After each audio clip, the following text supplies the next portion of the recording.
Your Excellencies and esteemed guests, the last time that I addressed this audience was in 2018, apparently a very big year. And the city that I call home, Cape Town, South Africa, was experiencing an unprecedented drought. In that 2018 address, I told a story that is very dear to my heart. The story is of the idea of how herds of elephant follow the oldest matriarch along well-worn paths to find water.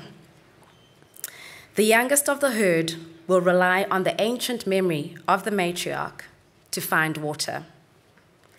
This means that in lean times, if you stretch your imagination, you will see a queue of the largest mammals on the African continent doing nothing more than simply walking in formation to find water, the source of life. This tale is one of my favorites because it is widely accepted that Africa is the birthplace of humanity, and yet the continent and its people remain largely unheard in conversations about humanity and the future of the world. Today, I want to start a fresh page, and on the top of that page, I will start by saying that my name is Nwabisa MAYEMA, proudly African, a woman, an entrepreneur, a connector of people and opportunity, and a believer that all good things must begin. As an African,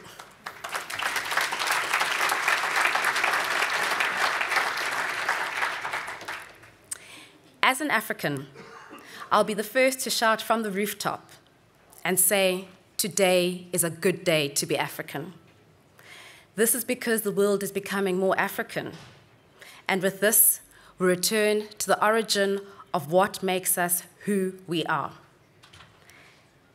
As the world grows, Africa blooms with youth.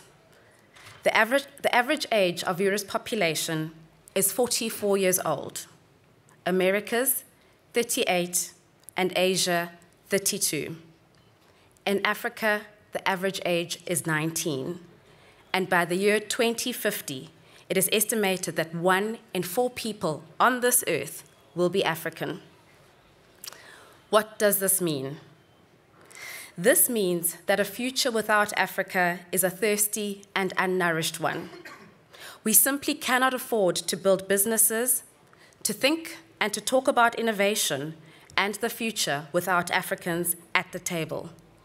Inclusive innovation is an African solution for the world. However, I also want to caution against simply having us join you at the table. I believe that it is my responsibility today to inspire you to think more deeply about how we can defy the precepts of history and forge the future together, hand in hand, leaving no one behind. My experience as an African woman today is a privileged one. I've successfully run my own businesses, I've worked with founders globally, and I continue to connect African innovators to global enablers of business, because I believe that the only thing that separates most Africans to everybody else is opportunity. You cannot successfully start a business if you're not backed by belief, and that belief is systemic. It is an opportune meeting of innovator and financier. It is only by bridging the gap between the two parties and having the difficult and uncomfortable conversations, then can we have the easy and fruitful ones. Simply put, I like to connect the suits to the sneakers. You may ask yourself, how can I be so sure? Well, to this stage, I bring 42 years as an African, black don't crack,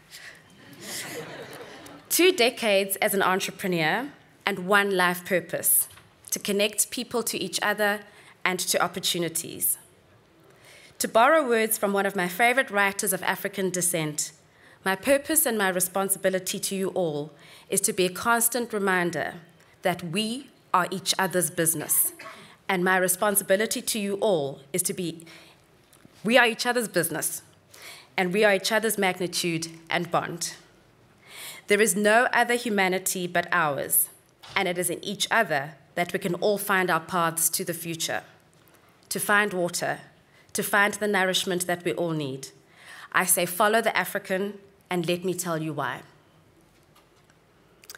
Africa's growth is unprecedented.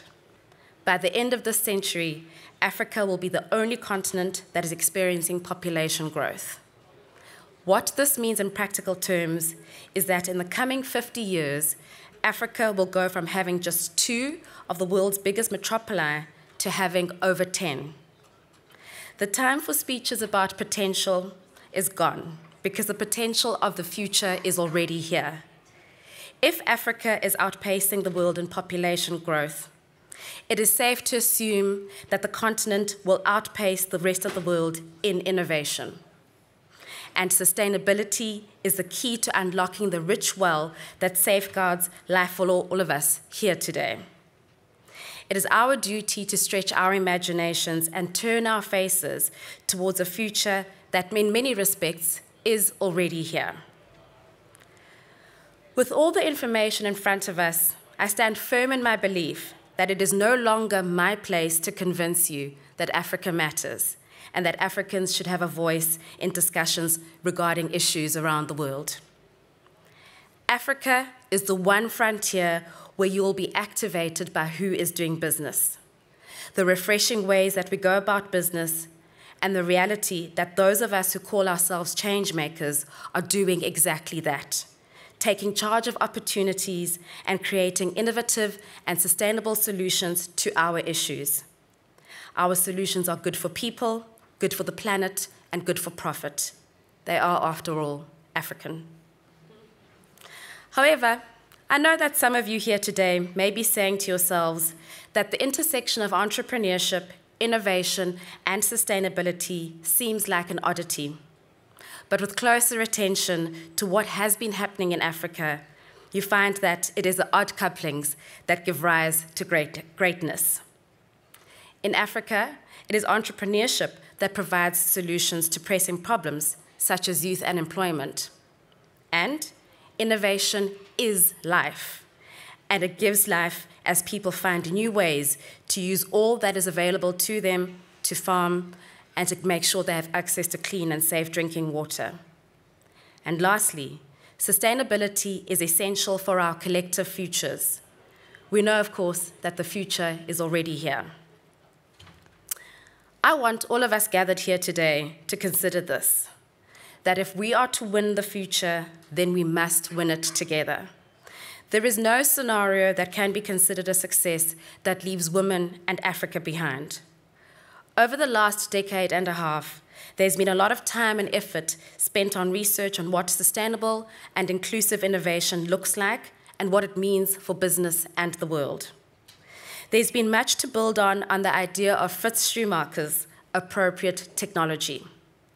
This idea posits that developing and delivering innovative solutions must incorporate the needs and interests of the poor, and by doing this, growth of those on the lowest incomes can be stimulated, leading to more businesses being formed and business people being happier. There is concrete evidence that suggests that interest in inclusive business practices is about more than what one can assume at face value. It is about sustainability and innovation because world leaders are accepting of the idea that the two must go together.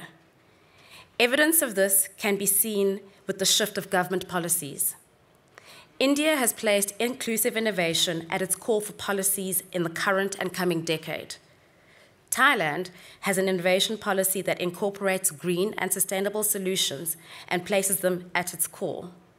And other countries across Asia and Africa have shown strong interest in the idea of sustainability and inclusivity not being mutually exclusive, but being equally essential. The best-ranked business school at the best-ranked university on the African continent, my alma mater, the University of Cape Town, even has a business degree called the Master of Philosophy in Inclusive Innovation. But as business people, we do always have one question, the bottom line. What is the bottom line for us? Foster and Heeks inform us that conventional views of innovation often implicitly understand development as generalized economic growth. By contrast, inclusive innovation explicitly conceives development in terms of active inclusion of those who are excluded from the mainstream of development. Differing in its foundational view of development, inclusive innovation therefore refers to the inclusion with some aspects of innovation of groups who are currently marginalized. In simple terms, what this means for our bottom line is more opportunity. And there should be nothing more important to us as business people than opportunity. Businesses need access to market, and the best market is a healthy, happy, and thriving population. This is not simply a symbolic relationship, but a holistic one that safeguards the interests of all involved. For humanity, this directly reduces unemployment and poverty, and for business, this creates more opportunities for growth. In South Africa, the leading challenge to business is not lack of funding, but lack of access to market. What this tells me is that we cannot afford to separate the interests and needs of business from the needs and interests of the people. We move forward together, or we do not move at all. So, as I step down, I leave you with this final thought. Perhaps we would all benefit from not thinking of business and innovation as a grab-all-the-candy game, but rather as a process of safeguarding tomorrow for all of us.